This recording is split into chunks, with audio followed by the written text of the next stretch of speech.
Hello and welcome. Have you ever been in an abusive relationship or known someone who has been in one? I hope that isn't the case. But for those of you who have, you may have felt controlled, undervalued, and very confused about what a relationship would be like and what love is about. And sometimes when you're stuck in this sort of relationship, it's difficult for others to understand. It's difficult for people to recognize what's wrong and for you or for others to see how you can extract yourself from that very abusive relationship. So today we're looking at the subject of domestic abuse, which is very much in the news these days. My name's Colin. I'm an accredited counsellor and I work with the Baptist Church in Leighton Buzzard in Hockcliffe Street. And every week or so, Rachel and I do these advice videos to help people, and we call it Life of Hope. Rachel, can you please introduce yourself and more of this topic on the domestic abuse? Thank you. Hello, I'm a counsellor and I'm also a manager of New Directions Counselling in Leighton Buzzard, and I work part-time as a psychology teacher too. One of the topics that's recently been highlighted in the media is the issue of domestic abuse. And I was very concerned when I heard that when England plays football, incidents of domestic abuse increase, whether or not England win. And according to the Office of National Statistics, approximately 27% of adult women and 14% of men have experienced domestic abuse. And I find these very startling figures. Now, we tend to think of domestic abuse as a man assaulting a woman, but it's so much more far-reaching than that, actually.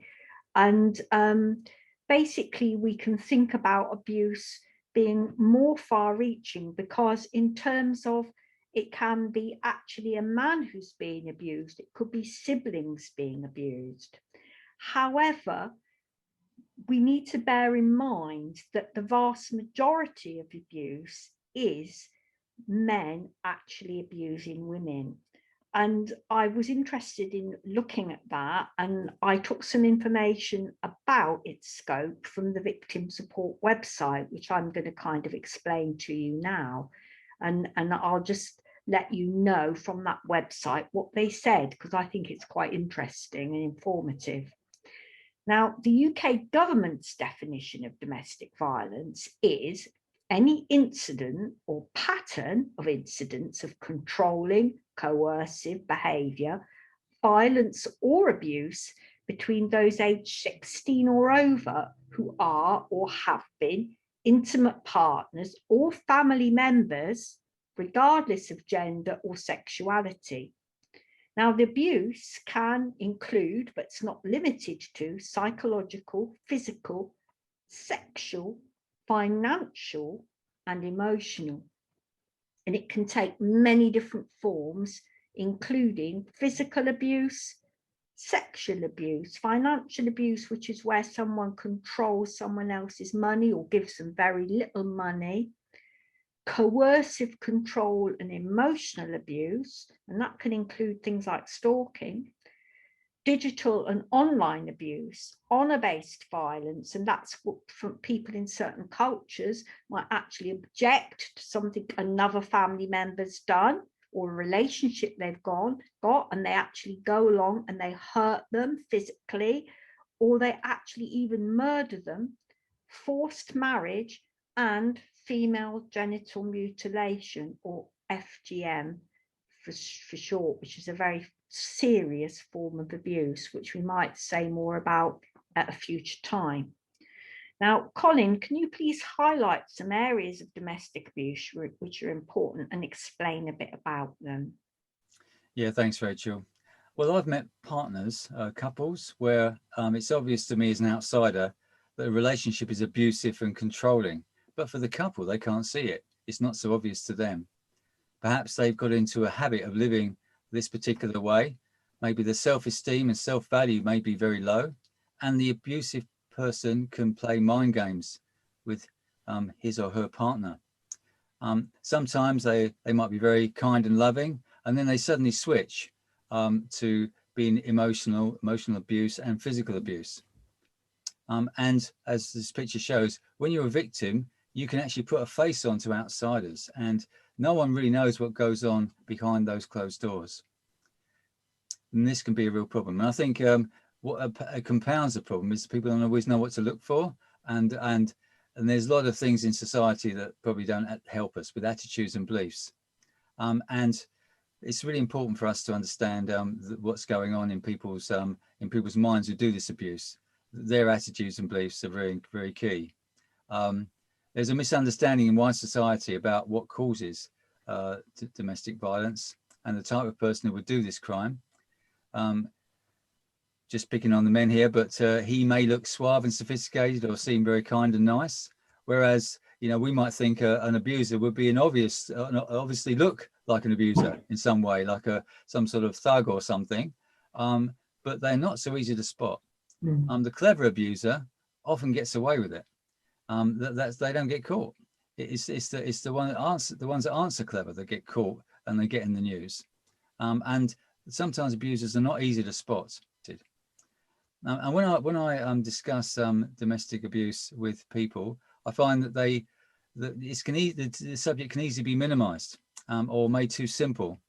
And I think it's a very complex topic. To understand why people stay with the abuser is a very complex issue, especially when there's children involved. It's easy for us to think it's a rare thing and only certain types of people would do it, or to minimize the impact on women, but say that men get abused too, which men do get abused, but the women get more violence against them because men are more violent towards women. That's why that's demonstrated why there's far more women's refuges around the country than there are of men's. It's a massive difference. And the research does show the vast majority of cases of serious abuse are male on female. And there are many pressures on women to stay with their partners.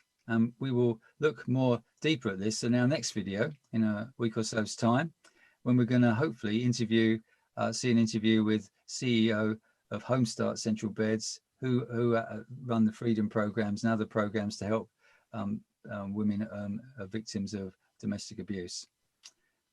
And just to add that children are affected by being exposed to this kind of abuse, and staying in that abuse is not good for them. They do much better if they're removed from that situation. So some people have the philosophy that marriage should always stay together, but that is not the case. Certainly not beneficial to women, to children, or to the woman involved. Now, to return for a moment, how society views what the attitudes and beliefs in society and how that impacts domestic violence. It's very interesting to look at some facts. I don't know if you knew this, but did you know that until 1944, female teachers were sacked when they got married? That's not that long ago, really, in our society. And it wasn't until 1972 that the first women's refuge was opened in the UK. So women subject to violence and abuse had nowhere to go before that. And until the law was changed in 1980, a married woman needed their husband's permission to apply for a loan or credit. And until 1991 in this country, men could rape their wives. This is when marital rape became illegal. And in fact, but that's very sad. It's not very long ago, is it, 1991? It's very sad to know that there's still 38 countries in the world where marital rape is not illegal. And even more sadder is only in 2017, Russia chose to decriminalize some forms of domestic violence, including causing bruising and bleeding without broken bones. It's difficult to believe, isn't it? So domestic violence is about control and entitlement. And I hear some abusers say, oh, it was a drink, or my anger got the better of me and I got out of control. But when you dig deeper, you find that they don't damage their own possessions, only the partner's possessions they're abusing. And they keep their tempers under control when they're out of the family home with others, when they're working, but they only lose their temper and control when they're with the victim. So domestic violence is a mindset and includes a negative view of women, or in some cases men. It's so easy to be deceived. I remember meeting a couple some years ago, and he spent a lot of time convincing me that it was her who was the problem. She had done this, she had done that, and what was he supposed to do? But then I found out that he was ringing her all the time and tried to block her in her driveway, wouldn't let her out. And it turned out that he had been abusing her.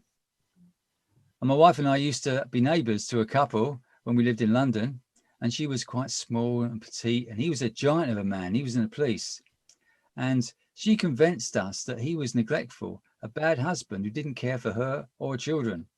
And we were so convinced, and we tried to help them and try to sort him out, as it were, try to fix him. But then we found out one day that the holes in the wall that she said that he'd done, she'd actually done them. She'd punched those holes in her anger. And it was only when we found out that she cut up his clothes and threw them out the window that we realized that she was the abuser, not the other way around. Rachel, what do you think about this? And how does faith relate to this whole topic of domestic household abuse? Well, thanks for that interesting analysis there, Colin.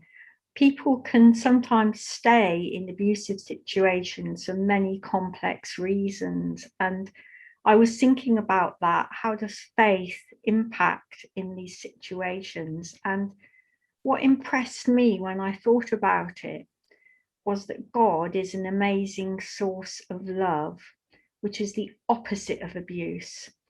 And he loves us unconditionally. And that is, again, the opposite of control and the opposite of abuse. And when the love that God has for us means that he's got absolutely no strings attached, which is very different from human relationships. Now, we may think that love like that is pie in the sky, in other words, unrealistic. But one thing that shows us how much God loves us is that God actually sent Jesus to show us this. And Jesus came to earth to die for us, which is pretty extraordinary for those of us who believe in him. Colin, what do you think about faith and how it might help people in abusive situations? Well, I'm convinced that God wants us to have healthy and balanced relationships and to really understand the meaning of love. And I think a lot of us, we struggle with that because our society puts across a really strange idea of love. Often for many people, love's all about how you feel and getting my needs met. Not the very different from the caring and giving love that we see portrayed in the Bible and especially in the life of Christ and Jesus.